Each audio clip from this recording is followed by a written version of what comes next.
साथियों, कल से ही मैं लगातार संत श्री रविदास जी महाराज के जयंती के अवसर पर कार्यक्रमों में जा रहा हूं, लेकिन कहीं बिरहा का कोई प्रोग्राम कर रहा है तो कहीं कोई नाटक कर रहा है तो कहीं कोई नाच कर रहा है। लेकिन सच में अगर महापुरुषों के विचारों को अगर कोई अमल करता है तो मैं पिछली बार भी आया था, 2-3 बार से मैं आ रहा हूं, मन बहुत प्रसन्न हो जाता है कि इस गांव के नौजवान साथियों ने, अभिभावकों ने अपने महापुरुषों के विचारों को आगे बढ़ाते हुए, बच्चों के हौसले को बढ़ाते हुए, शिक्षा को बढ़ाते हुए आप लोगों ने शिक्षा के ऊपर प्रतियोगिता रखा है। ये बहुत बड़ी बात है, ये बहुत बड़ा संदेश है।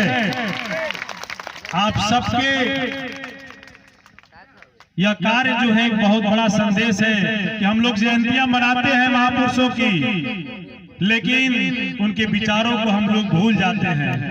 मैं आज जा रहा था, रास्ते से मैं देख रहा था कि संत शिरोमणि महाराज जी की मूर्ति को लोग जा रहे हैं नदी में विसर्जन करने और भोजपुरी के फुहर गाने बजा रहे हैं। मुझे ये नहीं समझ में आता है कि मैं कौन सी हम लोग जयंती मना रहे हैं।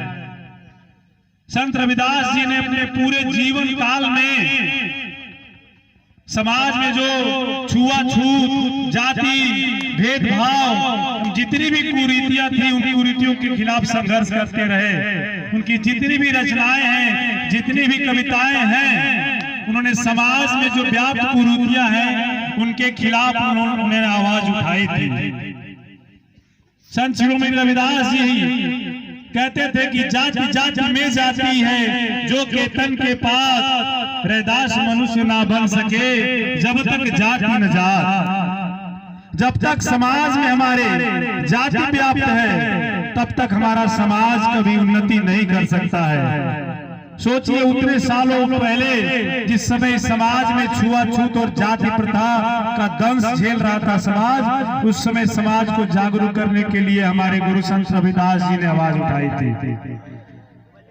संत रविदास जी ने शिक्षा पर बहुत ज्यादा जोर दिया था और जानते थे कि हमारे समाज की उन्नति तभी हो सकती है जब हमारा समाज शिक्षित होगा। और हमारे जितने भी महापुरुष हैं उनके बाद परम पूज्य बाबा साहब डॉक्टर भीमराव अम्बेडकर जी ने कहा था कि शिक्षित बनो, शिक्षित बनो। शिक्षा ही ऐसा हथियार है कि जो आपके उन्नति का मार्ग प्रशस्त कर सकता है। शिक्षा ही ऐसा साधन है जो आपके उद्धार कर सकता है।